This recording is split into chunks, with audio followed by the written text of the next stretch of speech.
So it seems we're traveling in our bodies, our vehicle. Are there physical sensations associated with any certain point? Well, let's look at this from the viewpoint of entering the body and being a child, becoming familiar with the body as yourself, and as such a growing body. So you're in the growing body of self. The self is growing body. This here is the first major stage. You figure the first 7 years, and if you're talking about 7-year increments, then you have 7 years of finding out that you have a self. You have power as a self. You can play games. You can manipulate everybody. Or you'd like to think so. You can get away with as much murder as you can as a child. Your rascal stage. 7 to 14, you have a whole different stage there. You start to grow up a little bit more, and you start to recognize power starting to manifest in your body. You're not just this sort of like delirious self-creature, right? Kid, preschooler. But now you're becoming somebody, someone who can handle responsibility, handle structure, can handle education, can handle feedback. Lots of feedback, lots of criticism. And all of this pressure that you're getting is starting to build up the energy that when you reach the 14th year, right, the testosterone in the case of the boys, and other kinds of hormonal or emotional issues for the women. So we're saying then that you have all this power built into you. You're not sure of who you are then as much as you may have thought you knew who you were before in the earlier stages. Then you have this crisis of not being able to negotiate or navigate energy, because part of this energy is that you're experiencing that's driving you crazy is part of your sexual or pubescent stage. That means you're feeling the possibility that, well, you had ego power. Now there's something else going on, which is creative power. It might be too much for many children to handle. And so there are different stages that we have to deal with relative to identification with the body and the mind. And of course, from the 14th year, if you survive that, your teenage years, you get to the 21st year, which is another big 7. See? And it goes on from there. Again, it's 7, 7, and 7 and 7 straight up till you pass over. 84th year, perhaps. And so we're talking about development based upon our understanding, or lack of understanding, what the self is relative to the body of changes. See? Now the soul state, which is something which happens as soon as when you're conceived, there may be some soul consciousness around the process. See? It's not in the body yet. But after the body's born in its soul state, it starts to take some kind of impact. See? Or let's say relationship to the body, which is in a vegetative state. See? The body of flesh, like an arm cut off, it's not who you are. Right? It may have life, and the life passes. The life passes through. So it's not yourself. Yourself is not the body. And that's what we have to understand. Your soul is not the body. The soul is something that enters the body. And if you're an advanced soul, then you have a certain relationship to the body. And that relationship to the body has to do with a certain kind of cosmic intelligence. Or if you're just a self born into the body relative to the river of blood, then you have all the problems that go with not understanding your body, not understanding yourself, not understanding your world, not understanding anything. See, so you, for the most part, have to come in with an ignorance that is begging for some kind of knowledge and education and culturing that brings you to a state where you can operate your body properly without making too many mistakes, without being a headache, without being a complication to yourself, your family, or society.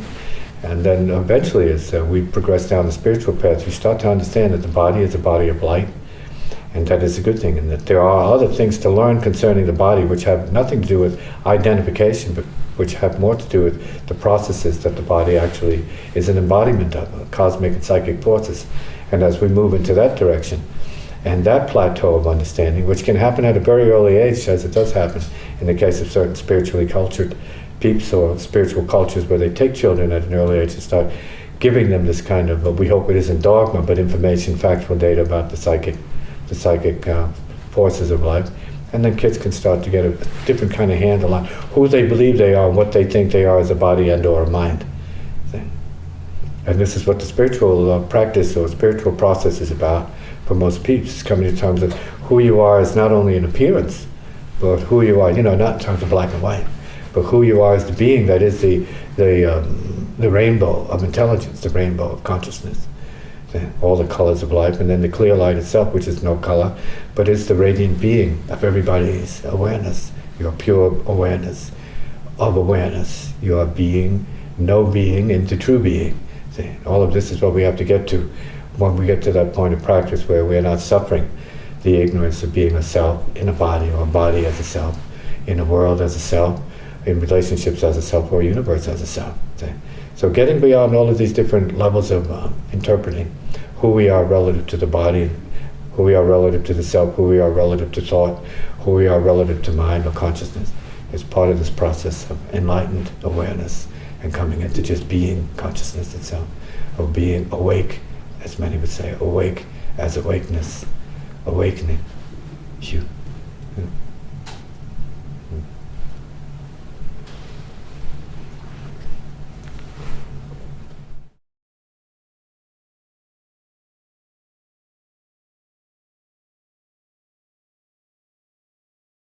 Can you describe the subtle bodies and their function?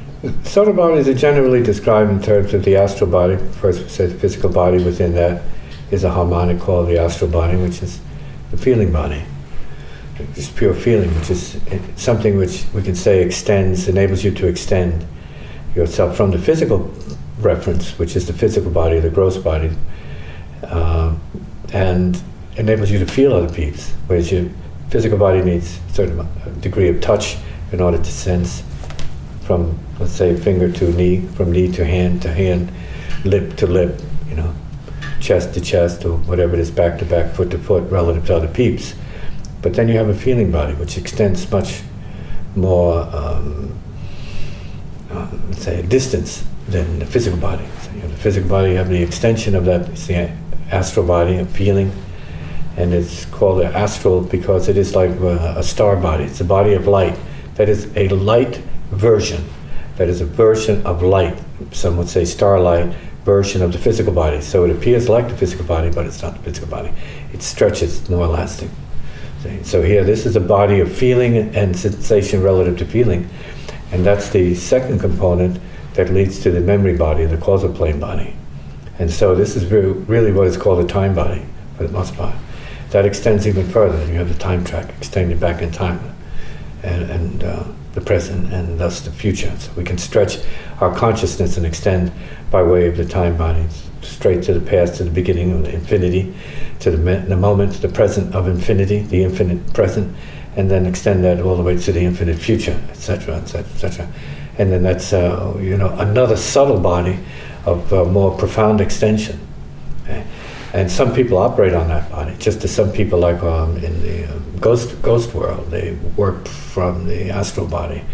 And what you see in terms of apparitions is due to a process of manifesting the astral body, which, as a ghost entity, you have to learn how to use and manifest yourself, just as we need to learn as human bodies to create extensions that are in the physical planes. And the same with the astral plane and ghosts and apparitions that can't always manifest. You have to learn how to mock up energy so that you can show up if you need to communicate with the living, show up in some form or other. If you can in the physical dimension through the astral body, then you can show up in dreams if you're needing to communicate with peeps. But even though you may astrally communicate through dreams, some peeps doesn't mean they see you, they perceive you, or recognize you properly.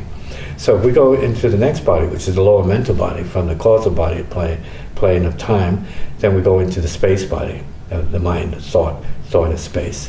And we have the lower concrete mental body, which deals with, let's say, ordinary concrete intelligence, dealing with material worlds, dealing with causes and effects in the material plane, and not necessarily anything esoterically speaking. But we can then consider that within that harmonic, because it is a mental body, the harmonic would be then this subtle mental body, or the higher mental body.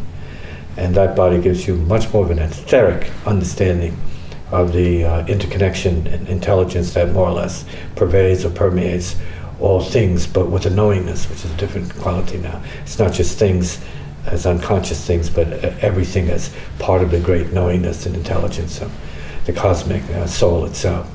So as we move from there to higher mental, then we have a creative function that is added layer to layer on top of that. And we're in a position to, beyond cause and effect, be able to recreate and create completely differently, which is another level of the cause and effect. But as cause and effect, we're talking about people mostly as effect, not as cause itself. But here in the higher mental, we're talking about people that are engaged in the process of cause and effect, but as creators. Very few people live in that place. Then it goes on from there to, let's say, the etheric body, pure will body, as indicated in the teachings here, which means then you start to command time and space, you start to command matter, you start to command other beings, you start to command the world, so to speak, you start to command forces. And that is what everyone is capable of. So it's the command post in the consciousness, the commander, the great commander, some would say is the God force, but it's not necessarily that.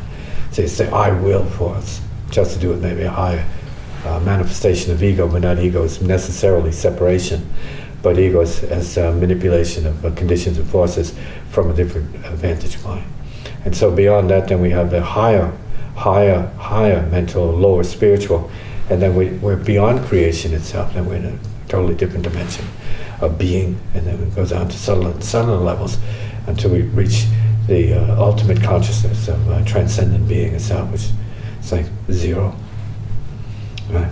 Presence, stillness, allness, and nothingness all together at once. So this is a general breakdown of the universe as according to perception from the physical on up through. So this potential transcendent level. Everybody has to progress through that because everybody is that, but usually most people are for the most part fixated on the physical because that's where they seem to have more reality at the physical level. And yet we are all in the planes, but we don't function as those planes. But people who are mastering these levels for purposes of creating a more positive influence in the universe have to manage these other levels so that what they say is what it is what they say, and there's no difference whatsoever. They are their word, they are word, in fact. They are word. Yeah.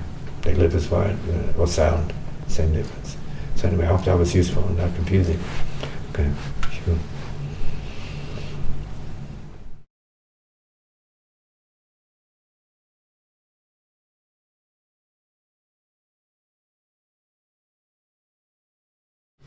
What is our spiritual relationship to our heart? What's our heart's spiritual relationship? Well, the heart, you have a physical heart, but that's not the heart that is spoken of in terms of, let's say, the spiritual understanding and the teachings. The heart usually means source.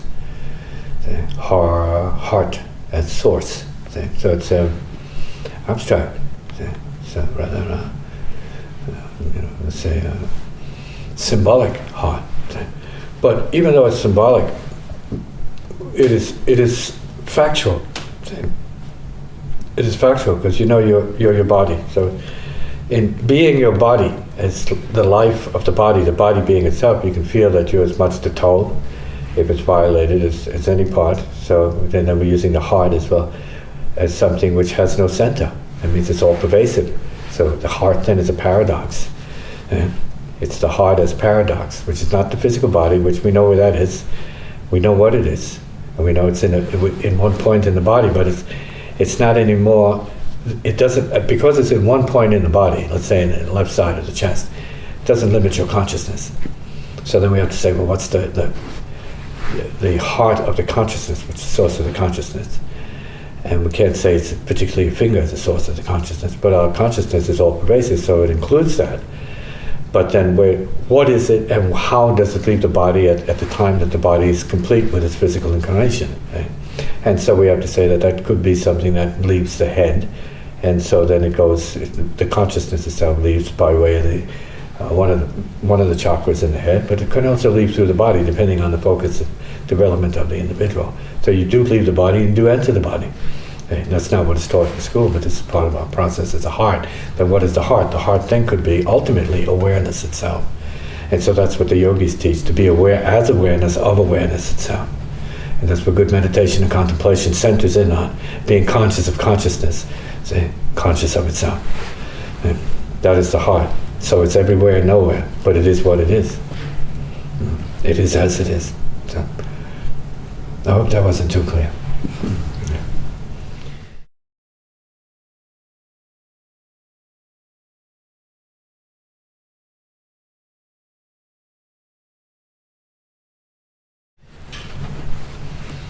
Can you describe the infinite? The infinite, you mean relative to the finite? Everything relative to nothing. I have to put it like that. Everything finite relative to nothing. Infinite. And reverse it. Everything as infinite and finite as nothing. Pick your scale. Beyond, say zero. It's a great thought. It's a concept. What does it symbolize? Everything and nothing. Very simply. Perfect.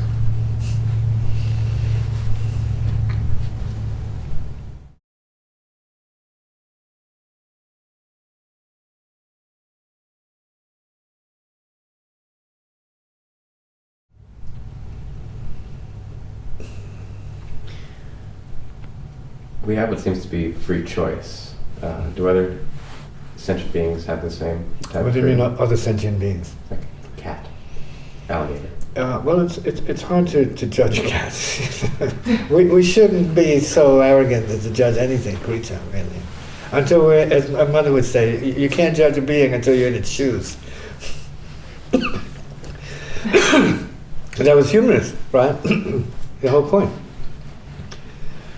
We have to assume that all beings are part of this intelligence matrix.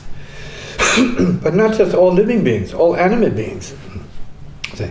Because we're speaking then about relative density. When we're speaking about rocks and granite and crystals and diamonds, relative density. And within the cosmic sense of reality, there is only itself, which is without form, which is all form, which is another paradox, really stretching the mind here in terms of cosmic symbology. But it would have to be that way in order for it to be intelligent and relevant to our experience as beings. See? Because we are this consciousness, we can imagine and dream ourselves to be a rock. Now, because we are a rock, an astral rock or an astral dog, doesn't mean we don't exist as such. There are too many dimensions that are unaccounted for, unknown, and unrealized to say.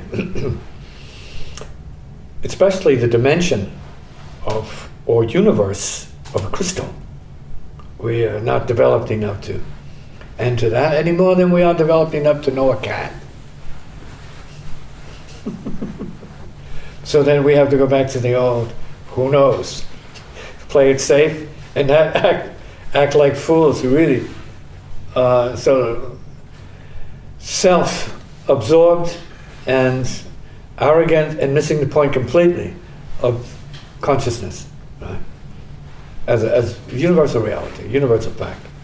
Talking about a particle of dust, a universe in a particle of dust. You have to have a certain kind of intelligence to appreciate the universe of a particle of dust. Now, so maybe microscopically we can speak more in terms of that, but it's just as important and real and just as much a part of this universe as our self, our body, which might be, relatively speaking, particle of dust. Yeah.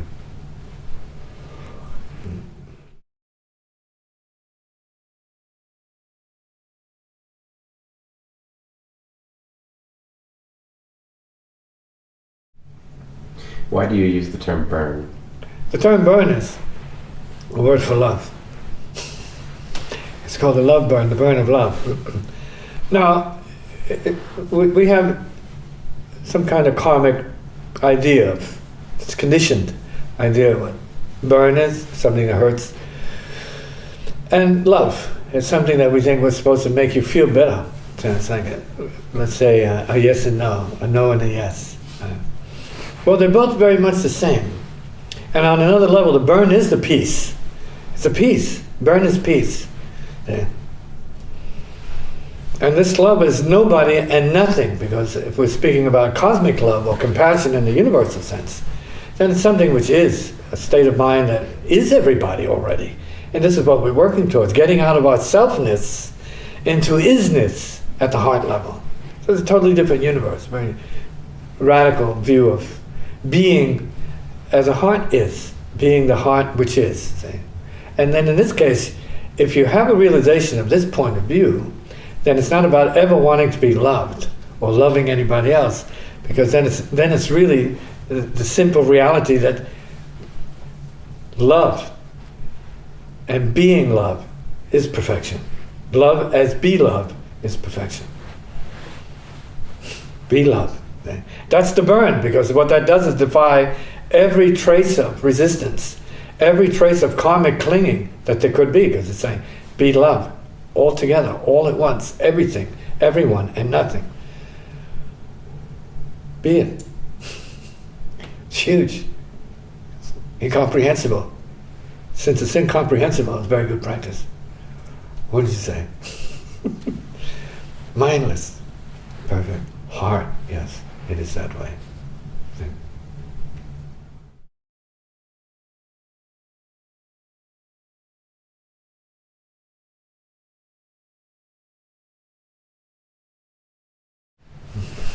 So can you describe the tree to grass relationship that you reference?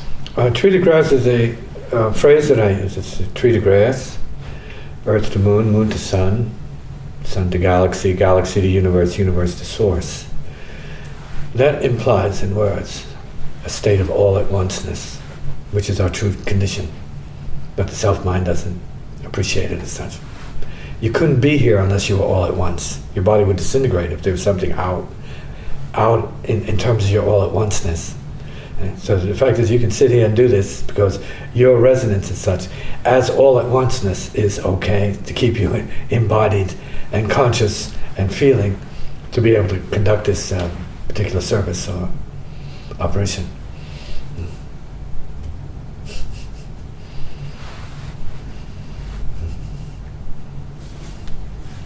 Yeah.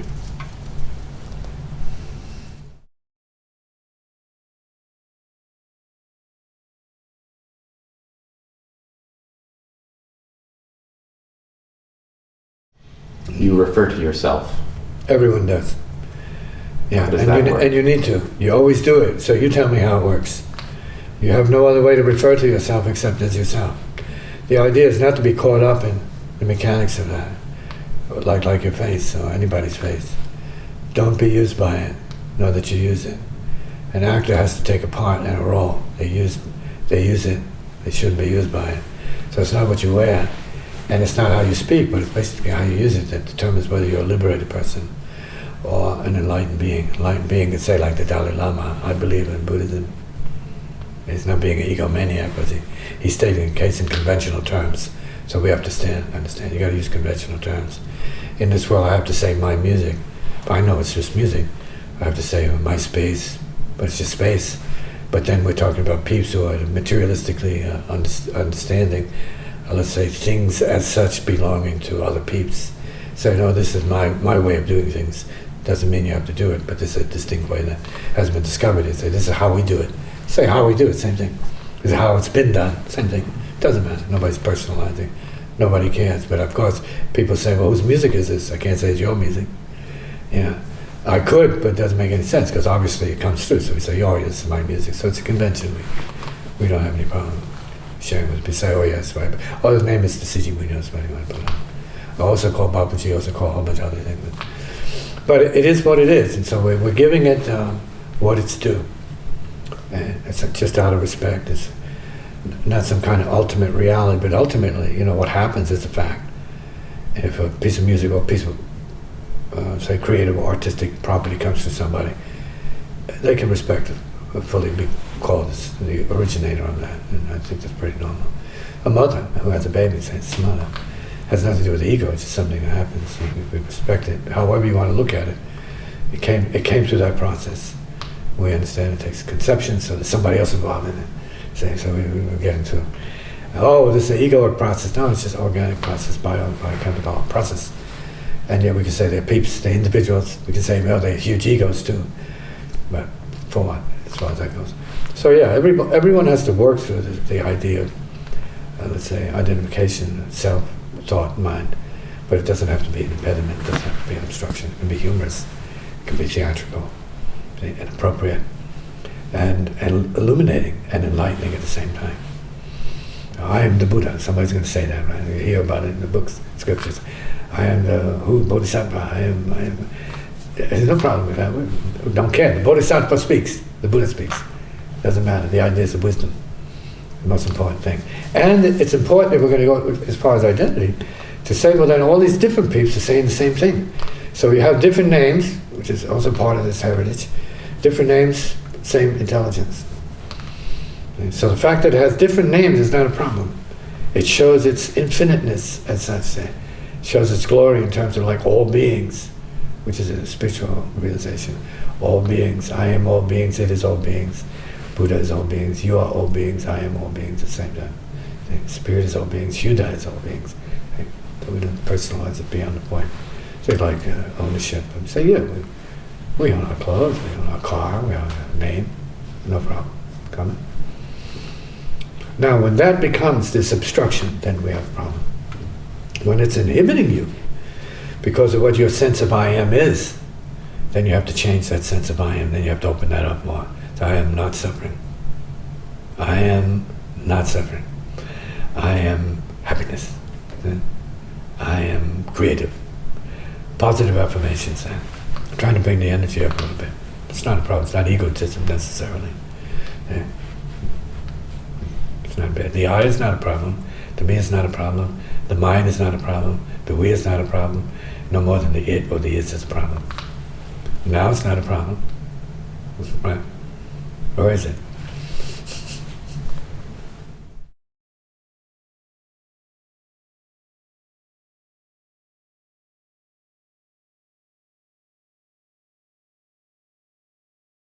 And so we're talking about music, going back to these origins, native origins. We're really talking about understanding vibrations, and that's the distinction I want to make with you and the other peeps.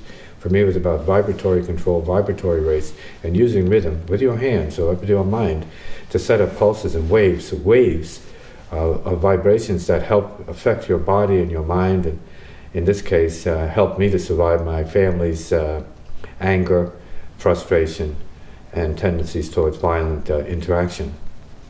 Drinking habits, a lot of smoking, a lot of unenlightened behavior. I was born into this very crude environment, which is a great beginning, and they were all good peeps, but they were subject to these programs I appropriately call and have written about in terms of the river of blood. That means you are not yourself yet. You can wear and assume a program of the self, but you are for the most part driven by programs that go back into your ancestry. So you're fulfilling, in some cases, the wishes of your ancestors. So it's good to know what that is.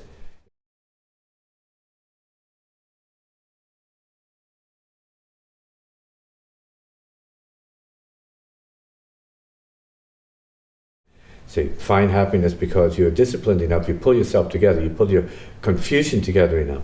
See, you're scattered mindness enough. That means your river of blood energy, you defeat that. The confusion that you were born into, the doubt you were born into, the materialism you were born into, you defeat it by stopping and appreciating what you are without that programming. That's what sitting practice implies, what you are without that programming, which means you could be more. Just like there could be more to what you see in terms of objects. What about what you can't see? There's obviously more of what you can't see than what you can't see. There's obviously more than what you can hear. See, there's more than what you can hear. See, and that is what you can't hear. There's obviously more than what you can know. See, what you can't know, right? So I just to get to what you don't understand, what you misunderstand. And there's a lot more of that. See? There's a lot more of the unknowable that you need to know about. So we know about the unknowable. We know we need to know the unknowable. It's a paradox in terms. And that's what the realization is about. It's like nobody knows because there's no one who has the realization. So we're in a place where the mind just cannot seem to grasp the subtlety of what it is, or the ethericity of what it is, the ethericness of it. Subtlety, the lightness of it, because it is what it is. And thinking then is almost like a physical concretization of perception, ultimately satisfying linkage, connection, and validation of the experience, which is not thought itself. It's not mind. It just is, like seeing. When we say we're seeing is what it is. Only seeing is seeing, and then seeing is no seeing. That is, it's beyond words and description. So we go right back to these basic meditation fundamentals.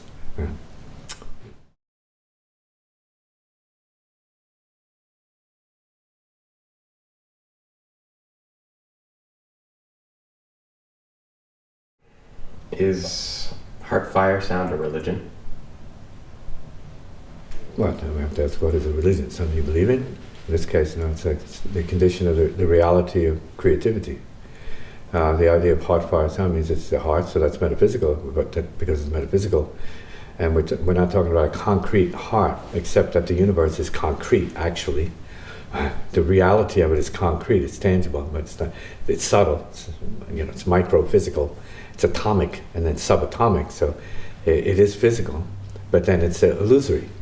So we say it's physical, but then it's not anything less than light. It is simply light itself, right? Lucid light, consciousness, it's awareness. What you see is what you are. When you get to that point, that's a quantum physics point of view. You see what you are. You see what you see is a perceiver. What you perceive is your own perception. Perceiving what? See, so when we're looking at the reality of the universe, we're talking about what? Heart, fire. So the heart is vague until you understand that you are the heart. Everything is the heart. Once you get that kind of sense of reality, then we're talking about what's the fire. We're talking about that which, because it is the heart in this way, means that everything is already burning. It doesn't exist already, but it does appear to exist, which gives it enough validity. So it's an appearance of something that's solid, so it serves a purpose if you know how to use it. So the idea is that appearance is not the problem, but what you do with the appearance, and who uses who. Does the appearance use you, manipulate you, or are you creative enough to be able to use all appearances according to what we would call a higher purpose? So it is in your service, in the service of your vision, your creation, and so on.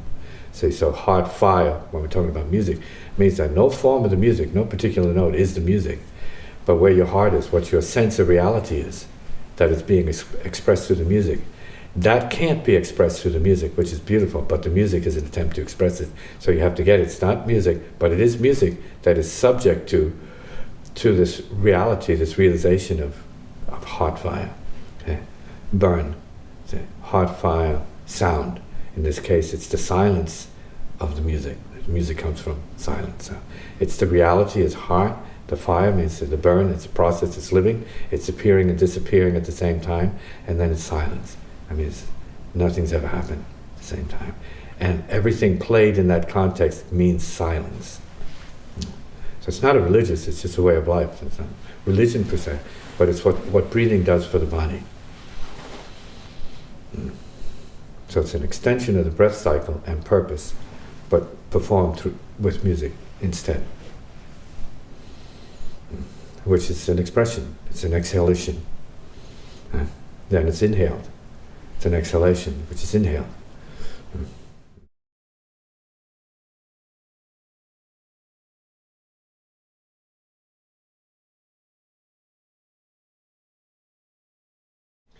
What's the difference between the experience of hearing into silence and seeing into silence? Seeing into silence would be something we could say more on the level of analysis, almost literal seeing, but it's a mental seeing perception. So we're talking then about a thinking and reasoning process, an intellectual process to some degree, a thought process, whereas the hearing is more feeling. We're talking about a mental process and then an emotional process, a psychic process. They're very different. We're talking a left brain process and we're talking a right brain process. Quite different but very complementary. Similar, results could be the same, but the results could be totally contrary, opposite. You have a lot of materialistic scientists that have no clue of what their real spiritual nature is, and then you have a lot of spiritual people who not have a clue, like natives, about materialistic scientism in the way that it may have evolved now into sort of like superphysics, astrophysics, and now we're talking about quantum physics, which means we're coming right back to the native intelligence, perception, and you create your perception, and we're getting back to a fundamental law of cause and effect.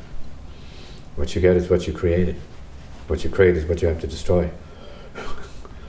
You have to get beyond, because what you create, because you're creative, is bondage, if you identify with it incorrectly.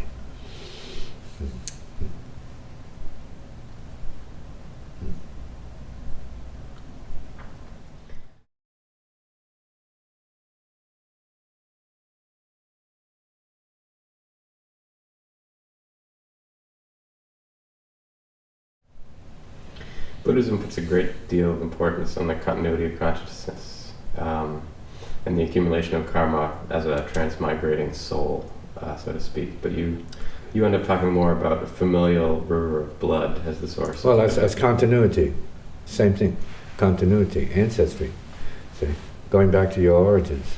See, who put the first thought in your line, in your bloodline, in your race, see, in your gene pool, as I call it, your immediate family cesspool, family peeps, all of which are good peeps. They're all good peeps. They all mean well, but they're subject to program. They're subject to fears. They're subject to doubts. Subject to emotions, negative emotions. Subject to limitations, suffering, concerns, worries, all of these things. Human nature. We're talking about human nature. Is more or less formed, shaped, and cultivated, and even reinforced and validated by or certified by family karma, the river of blood, the stream. It's not that it's good or bad, but it is what it is. It carries the suffering, the life and death of your ancestry. See, what was accomplished, what was not accomplished, failures, and things that are triumphs, what things that are passed down to you that have been conquered already. See, so it's all there. It's built into your gene code, or DNA, as they would call it, DNA, right? Yourself, so your cellular self, as such. It's all there. The knowledge of the whole universe is supposedly written in there by these scientists. They're starting to see more and more, as they develop more, and they unravel the genetic code. They're starting to realize that in every human being is the entire universe, the entire history of the universe. How could it not be there, since we are the effect of it?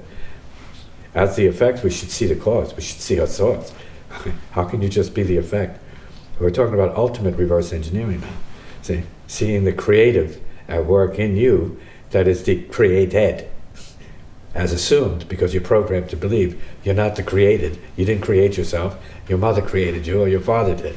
And they did. It's their problem. See? So then we're talking about perception, viewpoint, which can be very useful once we analyze it properly without too many filters, fears. Say, oh yes, I am the source. And the effect at the same time. And neither, which is the most important point. Dismissing time track completely as reality. No, it's one perception, one dimension, one aspect. But it represents finiteness as such, and not the emptiness of intelligence that we're really making reference to, saying what's the basis of the whole thing. What is it? So as you see, even though I'm playing music, most people will see that it's a musical demonstration that I have, or musical function that I have in the world. You see that, no, coming from behind that, coming from a totally different place, non-musical completely, has to do more with understanding and realization, which is native, not cultural. It means it's trans-native and trans-cultural wisdom that pervades and permeates the entire universe. And if there are alien beings, or if there are higher beings, they're here now. They're not somewhere else. They're present.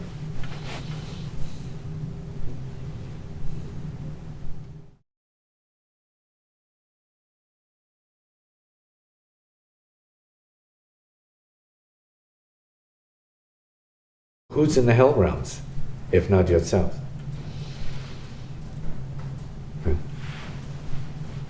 Who's in the God realms, if not yourself? Who's in the human realms, if not yourself? Who's in the animal realms, if not yourself? So we are in all the realms all the time, and in no realms. But for the sake of education and indoctrination into the possibility of making a person more responsible and conscious for what they're creating based upon what they're doing, yes, it's good to explain to them that how they're acting as a brute is going to create, sustain, that is, extend brute consciousness. They can't be any more than their being. When in fact they can, if they're conscious, be much more than their being and become enlightened beings, and happy, wise, free, healing beings, heart beings maybe, ultimately.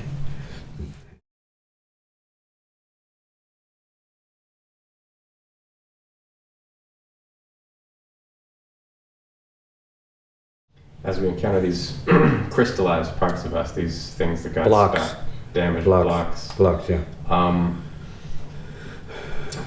how can we be sure that as we address them, we properly deal with them so that that's the... Depending on what they are, they clear the way. You feel more energy after you deal with it, and you feel relieved. You say, oh, wow, that was easy. I was troubled, I was held back, I was having all this pain, I was having these bad dreams, and all the rest of this. I wasn't seeing properly, I wasn't feeling right, I wasn't eating right, I wasn't sexing right, a lot of things were not happening right, I wasn't studying right, and then all of a sudden there's a clearance. Boom. Now, we're not that conscious, but if you back your tape up, you can see, well, there was a clearance, this thing happened. Something was said, something was done. You start to feel liberation after that. However slightly, but his liberation is not the same anymore. It's lightness. That means the lightness, that means fire has come into the picture in some form, right? The burn has occurred, and that's toasted. It's melted away. Gone forever. Yeah, your memory of it will still be there. And so you may cling to it unconsciously, because you want to be fearful, because you say, well, I don't want to be fearless. That would imply other things. That would mean I could do this. I don't want to have to do that. Give me my fear back.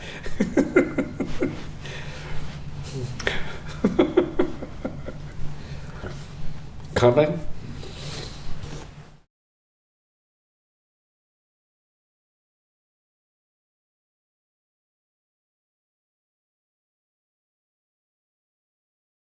Good, yeah, it's insight. Right. Not saying anything is being, let's say, proven today, or at any point. Nothing's being certified, but you're allowed to look, as a meditator must look, see? And let be. Look and let be. Right? And as you're looking and you're letting be, you got to see from where that looking is coming from, and that the looker, excuse me, the witness, is looking at things because it is nothing, hence capable of seeing everything for what it is and for what it isn't, because basically there is nothing. And this is why I think the meditative viewpoint that everything is empty is very, very profound.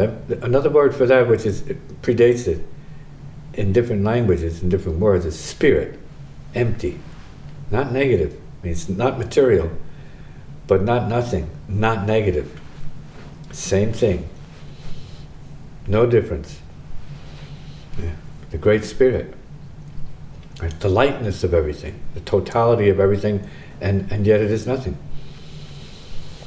But everyone has a sense of certainty of its existence, but they don't know what it is in terms. So, the great spirit, when you use that concept, say, yeah, the great spirit. I mean, they're part of the total. It's not a belief, it's a knowingness that you are part of it. In fact, physically, actually, you are the total. You are that great spirit. You are continuous with every part of the universe. And your body dies out and you go back to a more fundamental form. Dust, say the dust particle. Say the burn, the ashes, which is still part of the universe.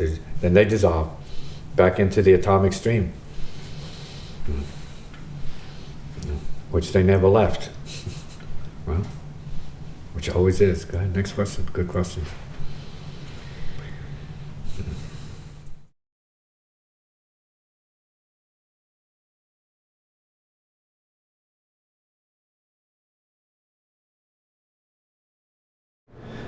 Which is most important, that we share our wisdom regarding the processes of life and creation, as we're all here to participate in the co-creation of the universe, co-creation of life,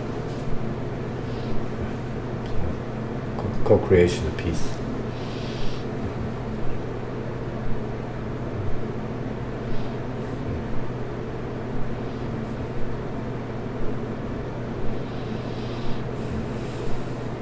Good?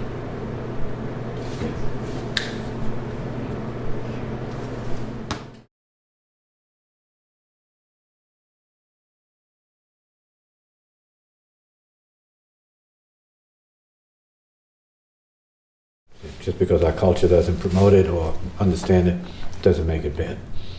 In fact, we can say that it's very, very possible that the retardation of the American society is due to the fact that it avoided including the teachings of the natives and the culture and their sacred practices, whatever they may have been at that particular time. Because what they did was they clashed with the native cultures, And they brought crucifixes in Christianity as the real salvation, see? And we can't say that that turned into a very, very positive result for everybody. We can't say that that happened. And we also can't say that the people who are the more materialistic scientific community were wiser than the peeps who did, well, whatever, the peyote and whatever the herbs are, the particular herbs that they were using.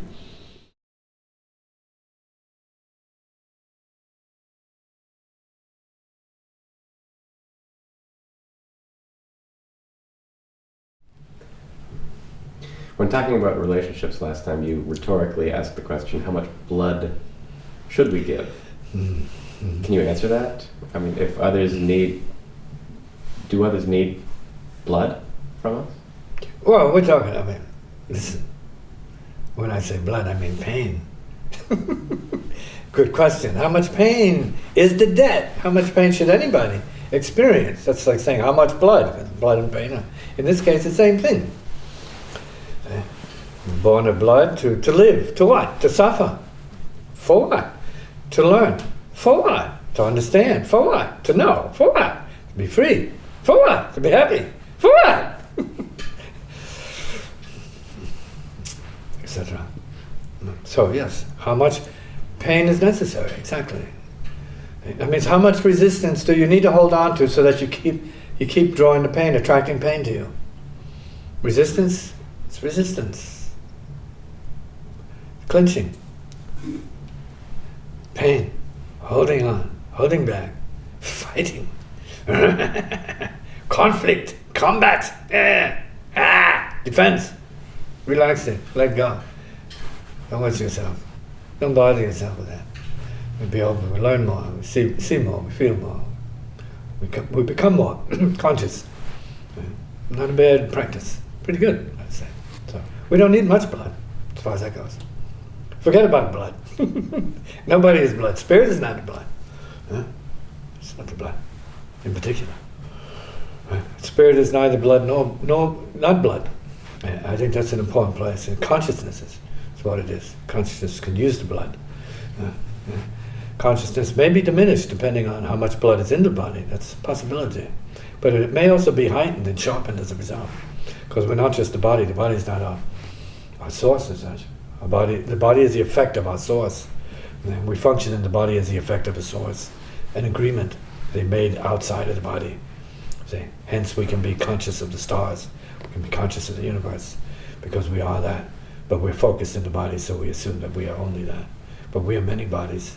And I mean that literally as well as esoterically. We are many bodies. Many bodies of one of many bodies. Is a mystic kind of understanding.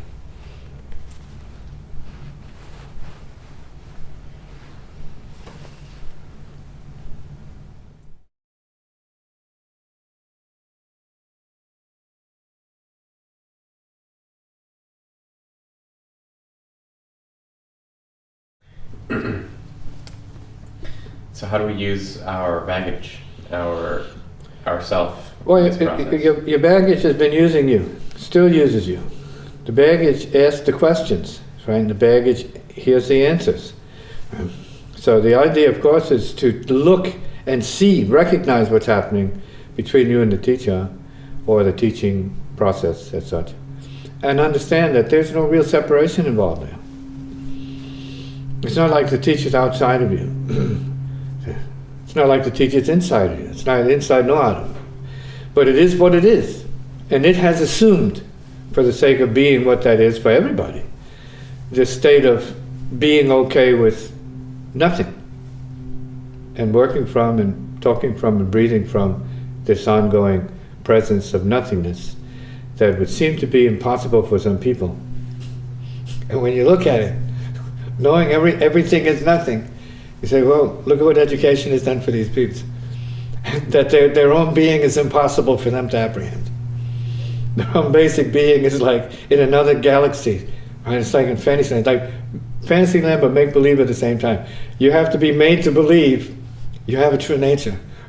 That you're actually existing at. That's that. From that belief, we can actually make a leap into realization. Well, we hope from that belief, right, which is like astonishing. You have to be made to believe you can have enlightenment when there's nothing but enlightenment you refuse to see because you're a Buddha pretending to be an asshole. Until you wake up, so to speak. And you see that you're actually the heart. You're more than just a crapper. A person that goes about making themselves a fool, making themselves suffer, and so on. Then we realized that there was no purpose to the suffering, no purpose to any suffering, except that's the condition that people have to wake up from and wake up into understanding doesn't exist. So nothing actually changes except your disposition relative to the assumption that you are other than that which you have always been and can only be.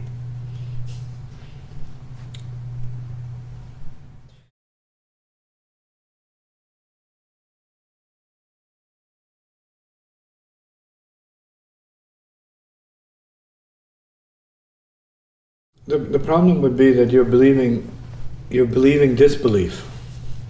You're programmed to believe in disbelief.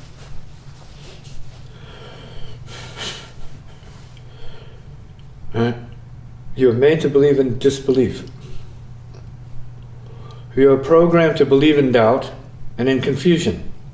You're programmed to believe in over-mixing. See, having no intelligence relative to your influx, your receptivity, your cellular, emotional, chemical, mental, psychic, causal, intellectual capacity for receiving, absorbing, and so on. So we are meant to doubt, see, and confuse, overmix, overwhelm ourselves. Unchecked, unbalanced, no checks and balances. And so that serves who? The psychiatrist, the psychologist, the therapist. They need a business. So they must be kept well fed too. So it works to keep people deluded because they work better being amongst the deluded. And you find friendship, kinship amongst the deluded and those who are deranged, in a sense, into believing in disbelief.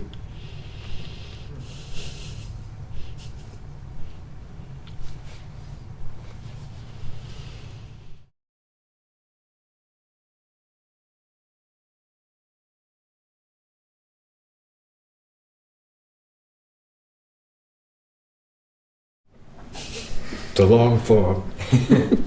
What would it be like in a culture or even a world where this was the pervasive attitude?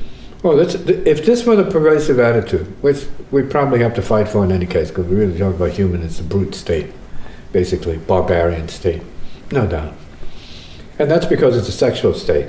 If we could take the sex out of the peeps, we'd have a much more workable situation. Because we're talking about the sex in terms of conflict. That's it, polarization. We'd have to rewire, somehow breed people to become less polarized, more sexual but in a creative sense, less sexual in an erotic sense, seeking to rape the other, take from the other, and develop conflict programs as solutions, to go beyond developing conflict programs as solutions. So conflict's not a solution. So conflict should be seen as non-existing. Force, yes. Creative force, creative intelligence, yes. Being brought up to a level where as soon as conflict, so-called conflict resistance arises, it goes into creative mode, rather than going against itself or going against other people. So we might have to create a whole new species of beings that are heart-wired, see, basically, which is not a bad idea. Thanks for asking. A new science fiction novel coming out. Heart-wired. Steve, hey, Steven Spielberg, we got one for you. Right. The heart-wired universe. See, it's a possibility. And then everything else follows that. Say no war. War's for Animals. Animals do war. We don't. We have intelligence. Find very intelligent solutions here. See? And we have less selfishness, so we have more generosity. Because we know the earth is abundance beyond belief. More than enough for everybody. 10 million times over if you know how to use it. See, we'd make every person a king, every woman a queen. Say, okay, what's there to fight about? You got more than you could use. Amen. It's over. You asked the question. I gave you a fair answer. Me with the peeps. Okay. Otherwise, here.